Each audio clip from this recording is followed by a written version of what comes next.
Всем привет! Вы на канале Diva Bags, и это канал о вязании крючком. В прошлом видео я рассказывала, как связать вот такой клатч рельефным узором, напоминающим волны. Если еще не видели этот мастер-класс, перейдите по подсказке в правом верхнем углу экрана. В этом видео, как я и обещала, поделюсь с вами, как связать для этого клатча съемную ручку-петлю.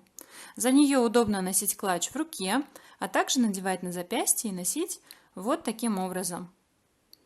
Если она вам не нужна, вы всегда можете ее отстегнуть и убрать вовнутрь. Она не занимает много места. И достать, когда она снова вам понадобится. Узор я выбрала довольно простой. Я пробовала несколько вариантов узора для ручки, но остановилась именно на простом, который не будет отвлекать на себя внимание от интересной фактуры самого клатча. Если приглядеться, можно увидеть, что узор ручки перекликается с некоторыми элементами клатча. Например, вот здесь или вот здесь. Поэтому ручка и клатч смотрятся в едином стиле. Что касается размеров, длина вязаной части 17 см, а ширина примерно сантиметр. Вязать ручку-петлю я буду из рафии Испи. Этот моток у меня остался после вязания клатча. Заказывала рафию на сайте raffia.ru. Ссылку на магазин, как всегда, оставлю в описании под видео. Вязать ручку буду из расправленной рафии, так же как и клатч, вот таким образом, аккуратно расправляя рафию руками. Нужен будет карабин любого вида и размера. У меня вот такой. Полукольцо для крепления ручки я уже вшила в боковую часть клатча. Вязать буду крючком номер 3, так же как и клатч. Еще понадобится игла с толстым ушком, металлическая или пластиковая, и ножницы. Теперь приступаем к вязанию. Ручка примерно по размеру будет равна высоте клатча. На клатч я набирала 68 воздушных петель, поэтому на ручку наберу для ровного счета 70 воздушных петель. Оставляю небольшой хвостик в начале вязания, располагаю его на себя. Вот так завожу крючок, поворачиваю, подхватываю рабочую нить и провязываю. Получился узелок. Мы его не считаем, набираем 70 воздушных петель. Подхватываем рабочую нить и протягиваем через петлю на крючке. Еще раз подхватываем рабочую нить, протягиваем через петлю на крючке. Старайтесь провязывать все воздушные петли с одинаковым натяжением. Не слишком туго, но и не слишком свободно.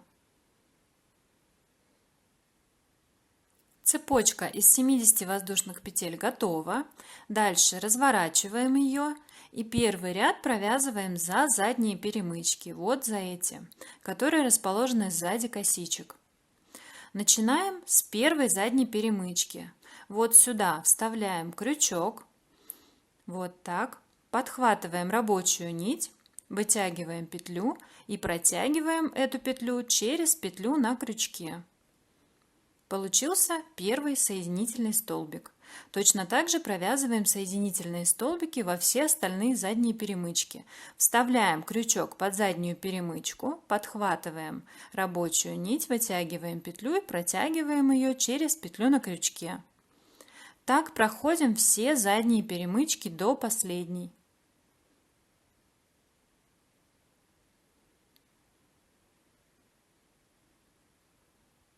Я дошла до последней задней перемычки между узелком и первой набранной нами воздушной петлей. Провязываю сюда последний соединительный столбик в этом ряду. И распускаю узелок.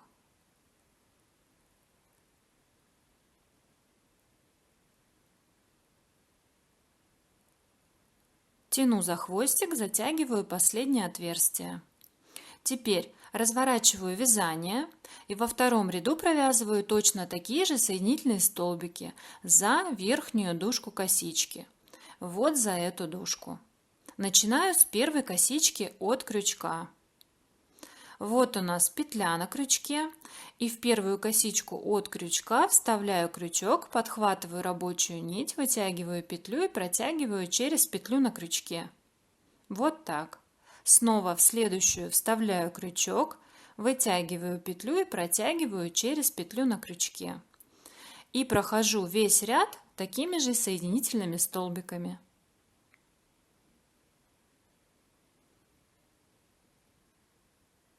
Довязываю второй ряд до конца. У меня осталась последняя косичка. Провязываю сюда последний соединительный столбик.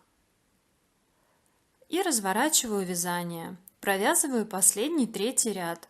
Мне будет достаточно такой ширины ручки, так как место крепления на моем карабине небольшое. Начинаю третий ряд, так же как и второй, с первой косички от крючка.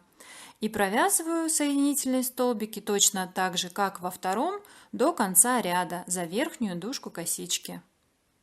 Пока вяжу, поделюсь с вами 3 золотыми правилами, которые помогают при вязании из рафии. Первое правило: не торопись.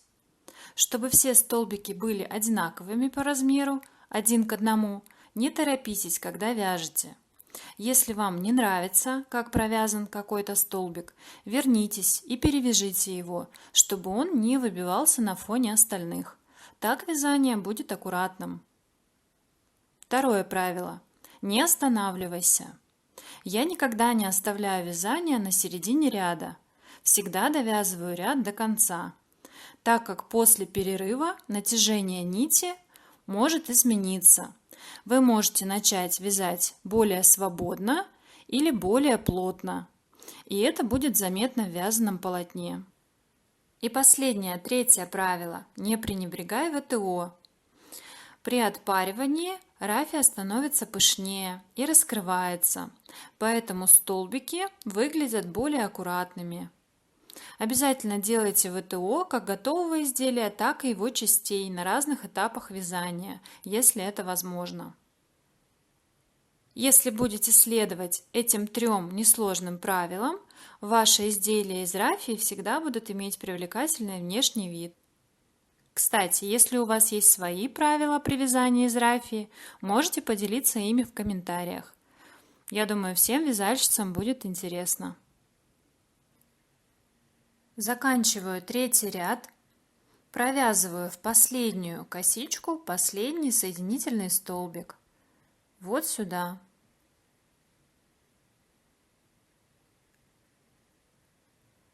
И вот что у меня получилось.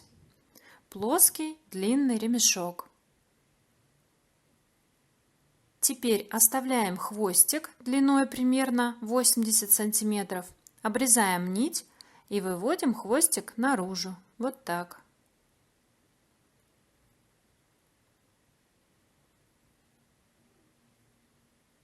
Дальше отпариваем получившийся ремешок и приступаем к сшиванию. Свой ремешок я уже отпарила, он стал ровнее и аккуратнее.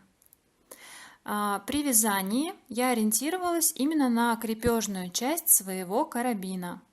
Если у вашего карабина более широкая крепежная часть, просто провяжите большее количество рядов.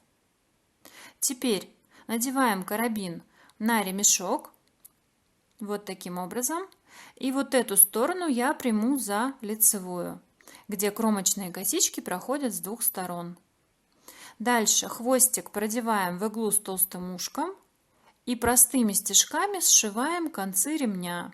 Вот так располагаем их и сшиваем обычными стежками. В произвольном месте вкалываем иглу и выводим. Этот шов в дальнейшем виден не будет, поэтому особо не заморачивайтесь по поводу его аккуратности.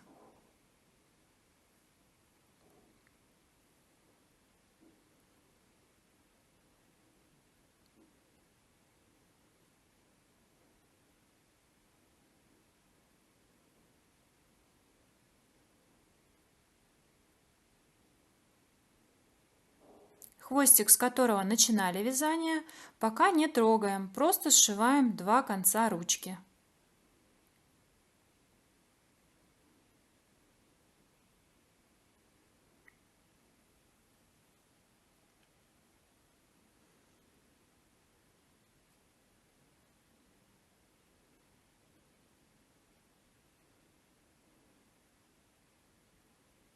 На этом я, пожалуй, остановлюсь. Дальше проводим карабин так, чтобы шов приходился чуть выше на одной из сторон ручки.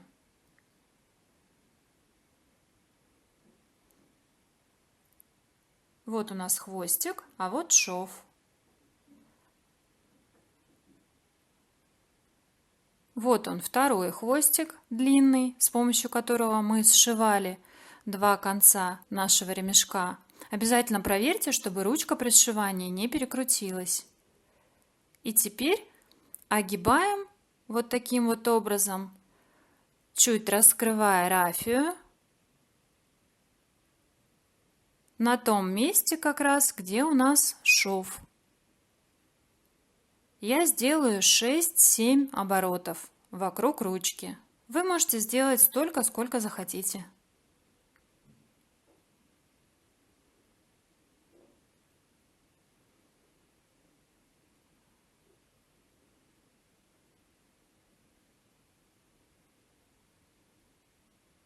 Вот так. Теперь два хвостика завязываем между собой на два узла. Я придерживаю пальцами вот этот хвостик, которым мы огибали ручку. Все хорошенько подтягиваю.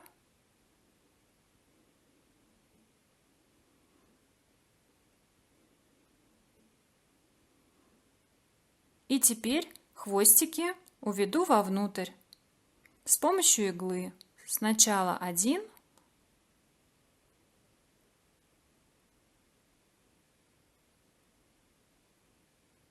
вот так, обрезаю нить и затем второй.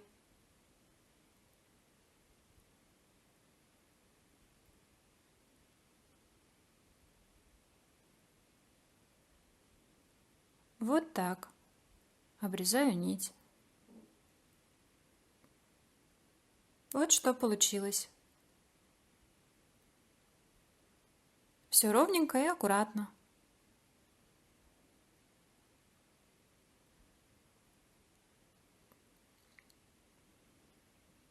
Ручка-петля готова.